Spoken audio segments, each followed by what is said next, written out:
Welcome to Wellness is a Way of Life, the podcast for female leaders seeking sustainable energy, clarity, and confidence. I'm Megan Swan, your guide on a journey to mastering wellness as an integrated part of your life. Let's explore personalized wellness strategies that truly resonate with who you are. Welcome back to Wellness as a Way of Life. I'm so excited today to be speaking with Dr. Christi Diamond. She is a naturopathic doctor, intuitive healer, author, and relationship expert with over 15 years of experience. She and her husband, Rick, a certified life coach with expertise in leadership and team building, are dedicated to helping couples build strong marriages. Together, they direct marriage boot camp, guiding couples through transformational workshops. I'm so excited to dive into all of the dynamics with masculine and feminine, hormones, biohacking, etc. Welcome, yeah. Christi. How are you today? Hi, thanks so much for having me. I actually, I saw that you love cacao and I love cacao. It's actually something I drink almost every day and I almost brought my cup of cacao. Oh, now I'm craving one. I'm sad I don't have it today. But so glad to be here. I'm excited to have this conversation with you. Oh, thank you. Likewise. So give us a little bit of background. At what point did you really know that the couplehood is kind of what you wanted to focus on in helping people? Well, so Rick and I are on our second marriages and we will be celebrating 13 years together this next month, actually. And thank you. And about 2 years in, we almost called it quits. Like it was just like, ugh, and it's so funny because I had done so much self-development before and I was like, I'm ready, and Let's I try remember this again. I'm good. I'm healed. yeah, totally. And I remember a friend who's therapist saying, oh, sister, you're not even going to deal with half the stuff till you get into a relationship. And she was right. And all of these things just kept coming up for us. And I had a lot of trauma in my past, and I just wasn't sure that I didn't trust men. I didn't trust men. I didn't think that they could really hold up their end of the deal because of my previous marriage. And so anyway, I literally there was just this turning point for me in our marriage where I knew there was so much more God had for me. There was so much more I was supposed to do. And I felt like my wings were being clipped because he wasn't really ready to rise with me. And I didn't want to feel like I was outgrowing him. I wanted him to come with me, but he was like, I'm good. Like, I'll be here on the sidelines supporting you, babe, kind of thing. And so I literally woke up one morning, actually in the middle of the night, it was like 3 a.m. and I was like so mad. I remember sitting like just staring at him, just being like, I am so mad at you. And literally just thinking he was the reason that all things were not working together. Like it was just, and went to the computer and I just said, all right, God, tell me, like I want quick, I want fast. I'm done with this. I don't want years of therapy and all this stuff. And I went and found actually marriage boot camp at the time. The next morning I said, I signed up. This is the path I'm taking for my life. If you want to come with me, awesome. If not, oh, well, that's your choice. Like, this is my choice, which is so funny because I couldn't have gone without him, really.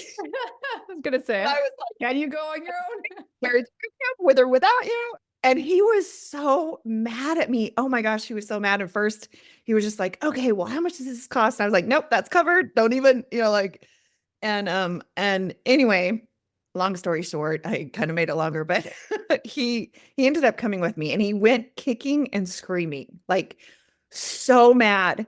So the first day, they're asking people who actually doesn't want to be here. And he raised his hand, he stood up and he told everybody how, and I was just like, wow, like he's like, I don't want to be here. I was forced to come, 4 days later, he was like, oh my gosh, this was the best thing ever, and he's like, I'm telling the world, and I, that started our journey. Like that did so much in helping to repair our marriage. And so we started working with marriage boot camp. We were actually on stage with him for about six years. And we knew that aftercare was essential. Like you go through this transformation, But then how do you integrate? How do you create the new patterns together? Like here you are in this place of like, all right, I see the possibility. And so we saw the need so much that we created an aftercare program from that. And then actually moved to Oklahoma in the recent years and created our own private intensive. We have a retreat center. It's called Healing Acres on 40 acres. And we love doing this work together. And it's so funny because I've actually seen lots of coaches go into, let's do relationship coaching. And then they're like, yeah, we're going to coach individuals because it is so hard. I mean, you're bringing two people with different beliefs in where, and so we know that there's individual work for sure. So I coach women and he coaches men. And then together we coach the couple. And it's just become such a passion and actually a calling. I would say far beyond a passion. It is absolutely our calling and we know it. And just the mountains we've seen move, the transformation, we actually created, art of repair, which we see as essential. And so every couple that has come there has literally said, we have never in all of our married years had this level of connection ever. And that is just like, okay, there's the secret sauce. There's the part where I call it the sweet nectar that everybody is craving but doesn't know how to get there, And so that's kind of how it all started. Incredible. Mad Actually, and today bad. happens to be my husband and I's 7th wedding anniversary. We've been together for Oh, 14, but we've been married for 7. And wow. we too came from out of, a previous marriage. And I'd say 2 years ago, we started looking into these types of programs, knowing like something needed to shift and elevate our connection. And yeah, we kind of went 2 routes. We did one that was just pure improving our communication skills, and that helped in a lot of ways. And then the one that was specifically around sexuality, and that was also really powerful. And Yeah. in that one, it was a couple, and I think there's such power to hearing from, both sides of a couple on the same thing and their experience when you're working as a couple on something. And so I'm sure it's extremely powerful what you guys are doing. I'd love to hear specifically on the hormone piece, because I don't think most people, certainly, women, we're more aware that our hormones shift over a month, let's say. But Yes. how does that play into the dynamics? Oh my gosh. I love this so much because truly this was the piece that was missing that just kind of put it all together. Like it's like we had all the puzzle pieces and we were doing the communication and we were doing the sex talk and this part was just like the solid glue that brought it all together. It's kind of like you have all the puzzle pieces and then you glue it all together and it's just like, was the biological part, which blew my mind when I was in school to become a naturopathic doctor, is what nobody's talking about. And this is where I find this so fascinating, but is the absolute game changer is the biology, is the biological nature. And so if I go into biological nature and I'm talking about that and we go into masculine and feminine, the right side of the brain in the biology is masculine and the left side is feminine. And you have, in our feminine, biologically, even if you look at the animal kingdom, right? We are the nurturers and the masculine is provide and protect. Okay. And feminine is that flow energy, creation energy, nurturing, right? And so to fully be in our biology, we have to feel safe to be in our biology, which is having our feminine essence. Well, you have a little girl who maybe age 4 or 5, dad leaves, mom and dad divorce, or maybe dad passes, or we call it in the medicine I was trained in, we call it, which is a GHK. I don't know if you've ever heard of GHK, but it's the feminine essence of having that being protection, providing for her being in that energy. It's that safety of that. And so when she doesn't have it, when something is lost, we call it a sexual conflict, which doesn't necessarily have to be having to do with sex in particular, but an identity of that biological nature, if that makes sense, right? And so dad's absent. She goes in, she can't be in her feminine if she doesn't have protector provider balancing that out for her. So she'll go into masculine energy as in self-preservation and start to learn to be in that to self-preserve because she's not safe to be in her biological nature in the feminine. So what happens is it actually hits the right side of the brain. Her testosterone levels actually go up. The hormones in the masculine actually go up in the body, and the feminine, the estrogen, goes down, which is so fascinating. This has been, proven scientifically. You can, see it on graphs and things. And so when you think of that, and that continues to happen, maybe another sexual conflict happens throughout her life, that determines how she goes into relationship, for one. But for another, we start to see lots of women who struggle with getting pregnant, and we're seeing low testosterone in men. It's just like, what is happening? What is going on? And truly what it is they aren't truly in their biological nature, and it's thrown it off and flip-flopped it on both sides. So when we start to work in this arena and start to bring back that feminine essence in her and heal the emasculation in men, which is so prevalent in our world, we don't even recognize how much we as women actually participate in it. And that starts to balance out. The hormones actually tend to balance out. It's so crazy. So women who show up strong in their masculine actually start to have higher levels of testosterone. And so the hormones are just not balanced and going where they need to. So the body, if the hormones are off, then the functions in the body are off, right? And how it all comes together. And so that's where we get into that. And actually, most women in the Western world lose their feminine essence, which I call their serenity, between ages 8 and 11. Interestingly enough, there's such a large majority of us who have lost that. And I knew I did. At a younger age, I had a sexual predator. I was violated repeatedly. And for sure, something happened there, right?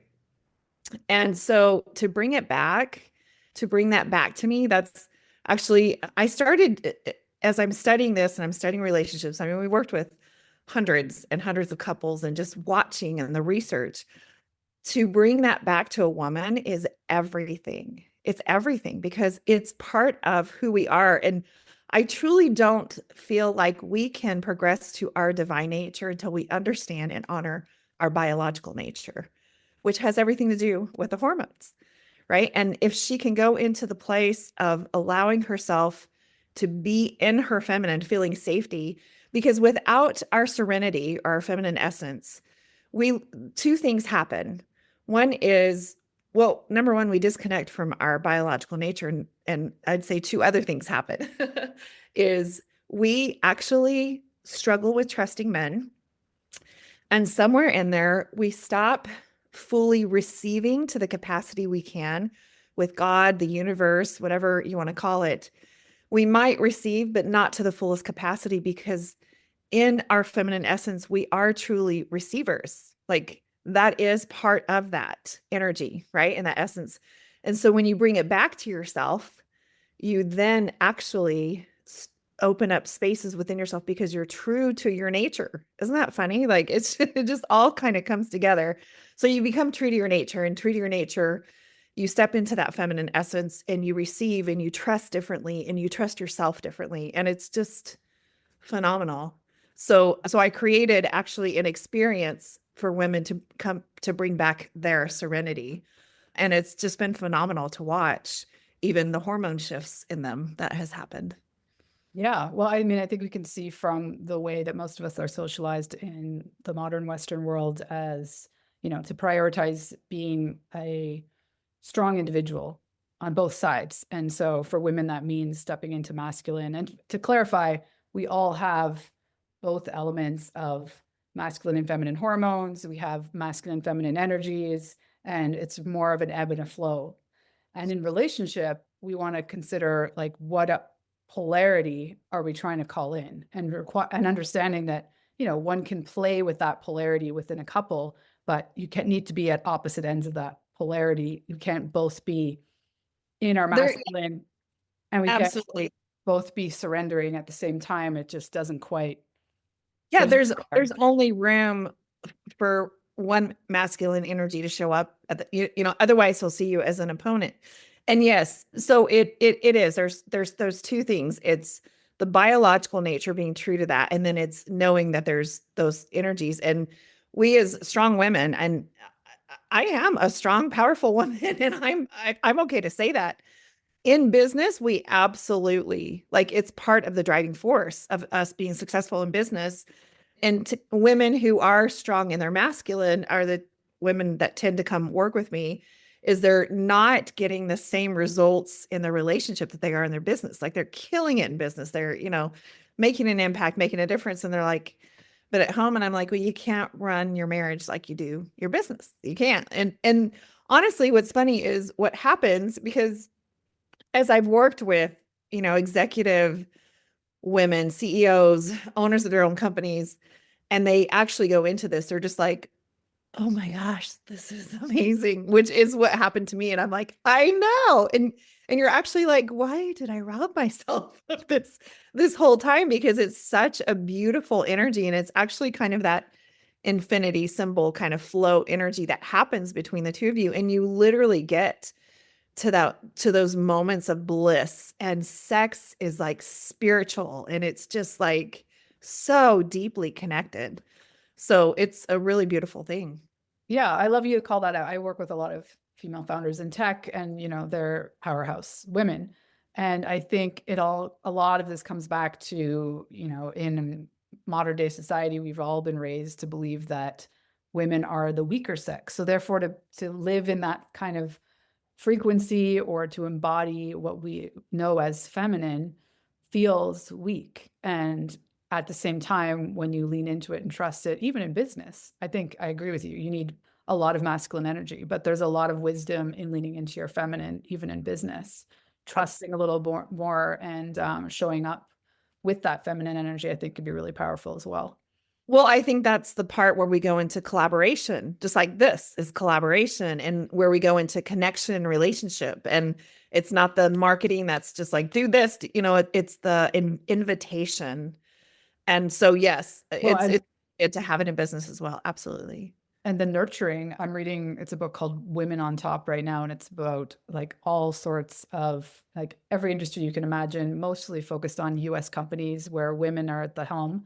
And the one defining feature is that they all deeply prioritize their employees and how they are, and there's that nurturing element to leading. So yeah, love that. So, but don't want to spend too much time. Is Where does biohacking come in? Can you define what that means to you first before we get into it? Well, the biohacking is so in Germany medicine, which is GHK that I was referring to, it's the psychology becomes the biology that becomes the pathology. And biohacking is going into, so the body just obeys the psyche over and over. It's just going to obey the psyche. It's not going to fight it. It just, and so many of the programs we're running in that create the illnesses in our body is because of the psyche and an experience. And then a program started running, and it's, finishing it out. And so it's understanding what program is running that is creating the health issues within your body, right? Which has a lot to do with either unprocessed emotions or thought patterns that were created.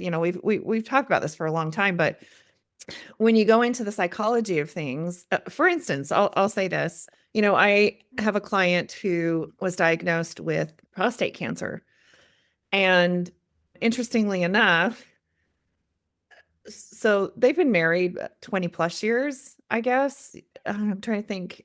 Actually, about 28 years have been married, right? He's being diagnosed with prostate cancer. Well, prostate, we're going into male sexuality, and we go back on a timeline and recognize early on, and this is so fascinating, is we can ask couples usually within the first 5 years of their marriage, something happened Usually when we're dating, we're in the masculine feminine flow. Like that's kind of what attracts us to each other, right? And then in the first 5 years of their relationship, something happened that started to take it off track to where she started maybe going more into the masculine, him maybe more into the feminine. And then she's like, he doesn't show up for me. He's not, he's not doing this and this back and forth. Well, 2 years into their marriage, he's shipped off and they both have affairs, something, and come back. And it was like right there, something started in his body, right? Because then she gets pregnant by another man. Well, that's another man's seed. And when you go into biology and you're talking about the biological nature, men have territory. And when we know what their territory is, they protect and provide for that territory fiercely. And when something is invading their territory, we're going back again to kind of animal kingdom, right? Mm-hmm. There's a threat. And so in his mind, here's this program that started is his child is seeded from another man, right? And so you're going into this whole thing. We're going back to when things started, right? And then kind of mapping it out. Psychosomatic. Pardon? The psychosomatic, right? So Yes. it starts to manifest physically this Yes, trauma for him. absolutely. And so what we're going into is when you're biohacking, you're going to the place of, okay, what began the pattern or the program in the mind that the body is now obeying, right? That is now creating pathology. And when you can go to that space and heal that, the program in the psyche can go, okay, we're complete. And the body can then say, we're complete. And that is then complete the health issue that is coming up. And so really my specialty is trauma work. I like to my core know I'm here to help heal trauma. And I see how it keeps people stuck. And if we can go into healing the trauma, we not only heal the relationship, but we can also help the body to heal and complete programs that started maybe years and years ago. Right. And so the biohacking is like go to the place as opposed to trying to, in the Western world, it's like, oh my gosh, something's wrong. Let's cut it off. Let's sedate it. Let's medicate it. Right. In the Eastern world, it's what's out of alignment. Let's get the body in alignment. In GHK, it's what I said. It's the psychology becomes the biology that becomes the pathology. And it's going back to the place of what created the biology to shift in the body. So much of it comes from the psyche.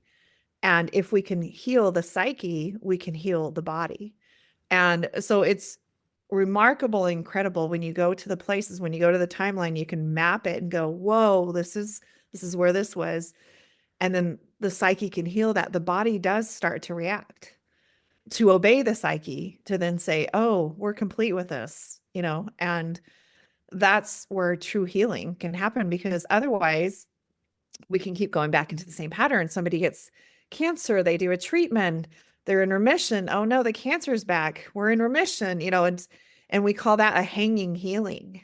The body hasn't fully completely healed what the issue actually was in the first place. Yeah. I'd love your opinion on, in my work, I talk to clients a lot about like, what are all the things in your environment? If we're talking, let's say on the theme of infertility, the microplastics, like all the things, what are you consuming, the quality of food? There's so many things on a physical level that can affect that. And then you Yes. kind of touched on how hormones out of balance and like not sort of sitting properly in your feminine energy in a moment, at the very least, in a time when you're trying to get pregnant. Is there another element that factors into what I would argue is a crisis in infertility on both sides? Both men and women are facing it. Well, Like, yes, truly, honestly, the biggest success rate has been to help him really own his masculine biological nature and for her to own her feminine biological nature. Yes, we can look at the environment for sure. What we tend to do is we'll go back on a timeline of when did it start? When did these symptoms start? When did maybe she start having problems with her period or hormone imbalances, and when did he? And what's so fascinating is, and it's not going to, this doesn't always happen like overnight, but in the awareness of, this is one thing I've been educating women on a lot is men. We think we know it, but we really don't. I mean, we just got to be real. We really do not know how men operate, and it is completely different than how women operate. And deep down inside, we actually don't have a deep trust for our men if they can't protect and provide. There is like this innate nature in us where we actually lose respect for them at some certain level. And provide is not always just financially. I mean, there's Yeah. so much men provide, truly, but if we're not in the awareness of it, and we're in the resentment of it, probably in some way, shape, or form, we are emasculating our men. And I started teaching this course to women about men, and the awareness that hits them is just like, oh my gosh, like I'm part of the problem, is also the freedom to know you're also the solution if you're part of the problem. And so as we go into this, and these women would go back to their men and be like, is this true? Like, is this true? And they're like, yes, that's true. Yep, that's true. Yep, absolutely. And just like this awareness shifts and changes to where she starts acting different. So women set the tone in relationship always. They set the tone. And somewhere along the way, we have shown them how to treat us. We have shown them it's okay to be complacent. We have shown them it's okay to not protect and provide. You know, because truly we set the tone, and we don't really realize the power we truly have as women in relationship to set the tone. When we set the tone, he knows whether he can lead or not. And lead is not control. There's a whole different, you look at leadership and they're inspiring and they take action.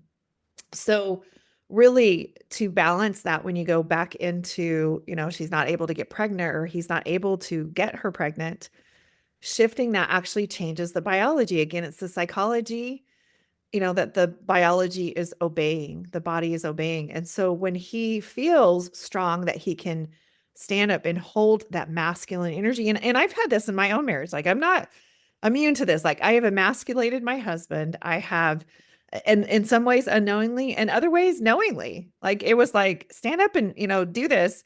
And it's just like, and he's like, dude, you're wearing the pants. Like, you want me to wear the pants? But, and I have learned a lot, and it has shifted my own marriage a lot. It's just, there's places where I got to look at myself, and, it's kind of, do I want to be right, or do I want to be happy?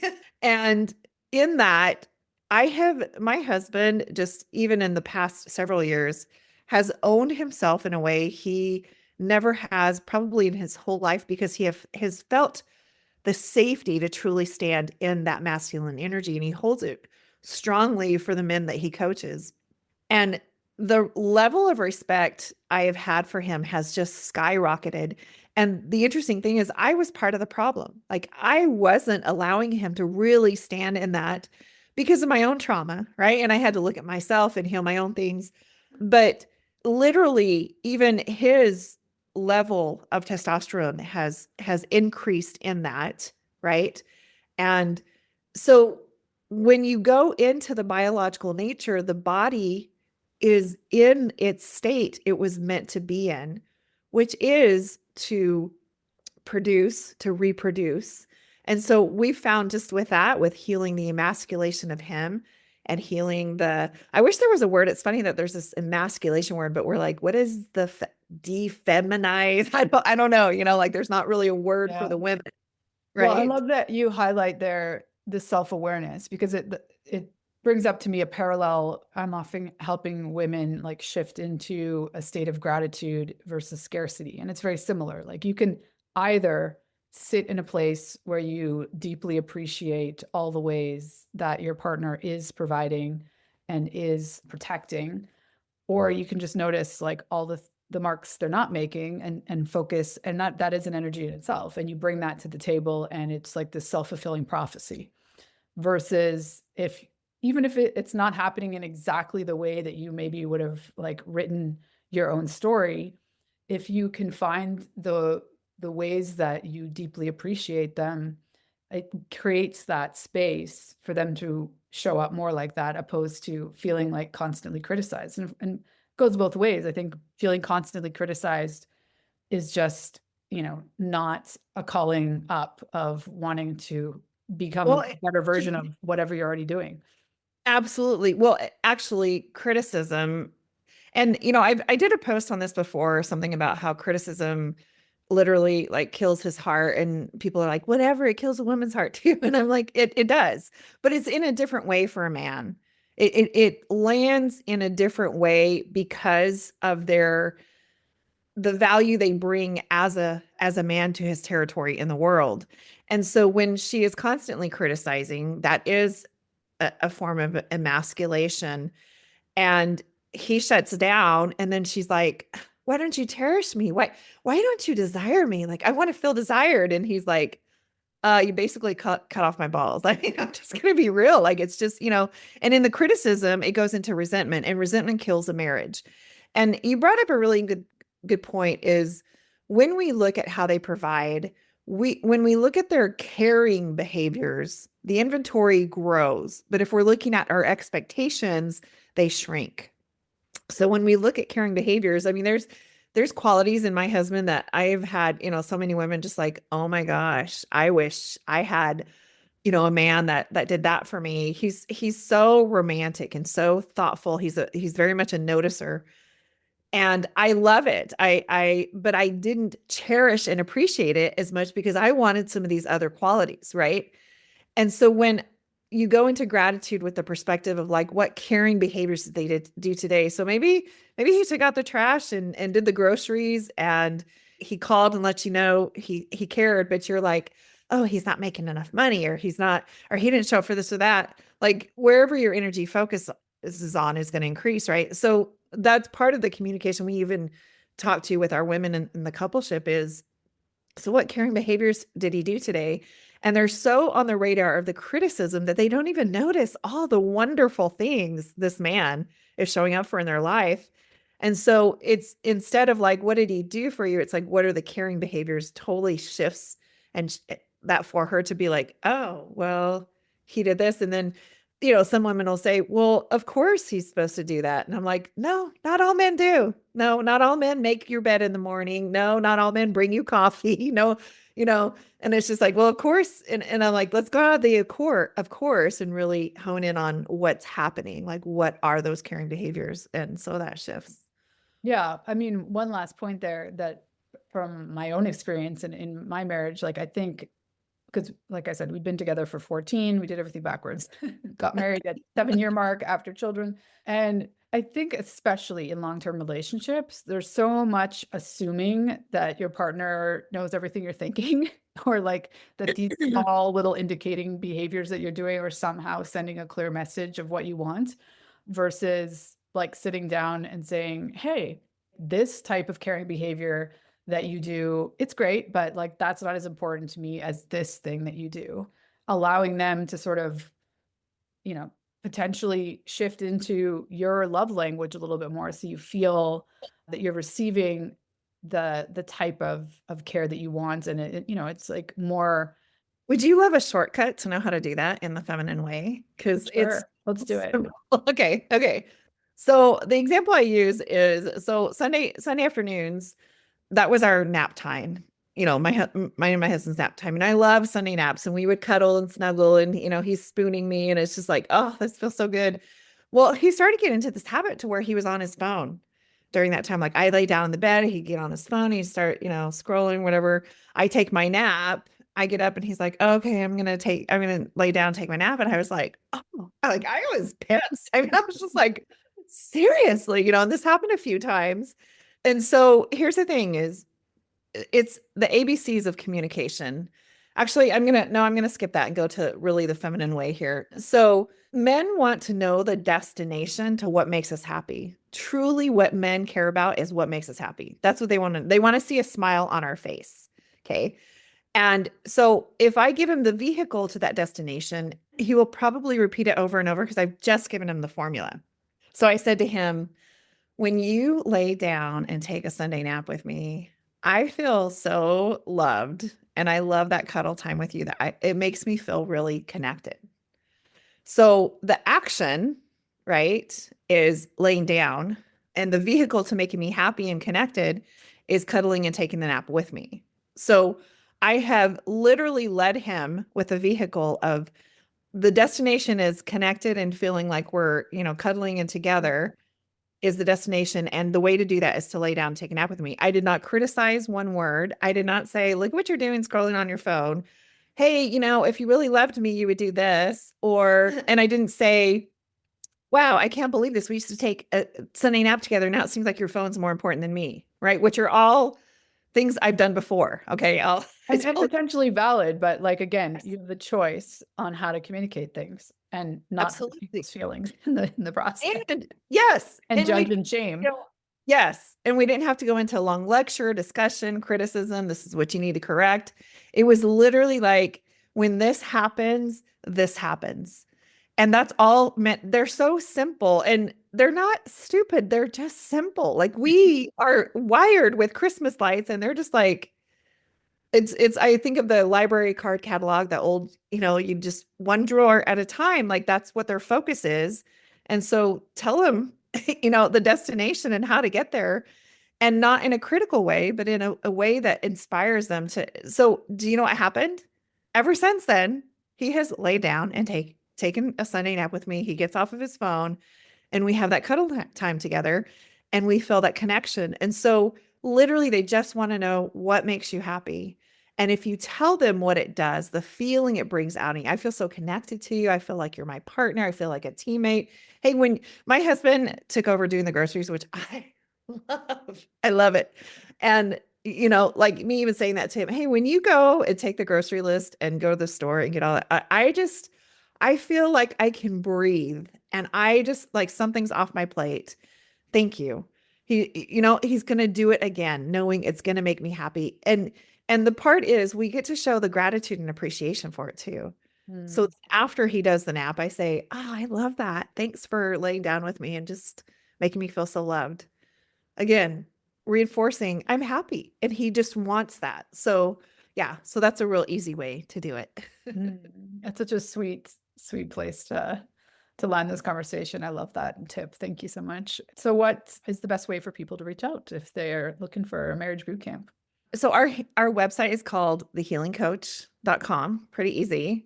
We're on there and we do offer, couples intensives, and those are private experiences with us where couples come and stay on property and we're just like doing the ins and outs of their relationship, and they leave with a solid marriage vision.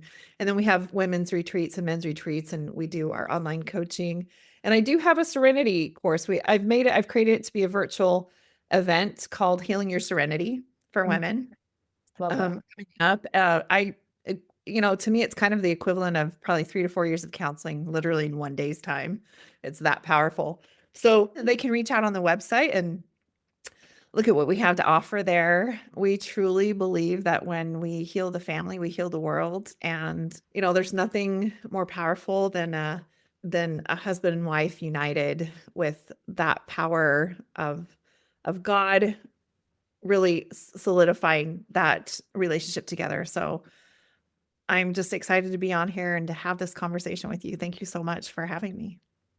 Yeah, thank you so much. Yeah, I'll just, add that I think some couples might compare it to investing in therapy. And my experience with, all sorts of coaching is it really collapses time for you. Instead of sort of talking in circles about the same things over and over, it gives you tangible tools immediately that you feel.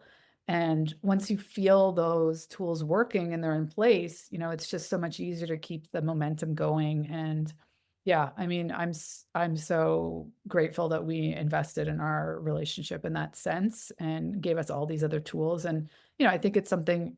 It's not like a set it and forget it thing either. You have to do the work. You have to keep showing up and practicing, and you're not always going to be perfect. And sometimes you're going to say, "Get off your phone." But Totally.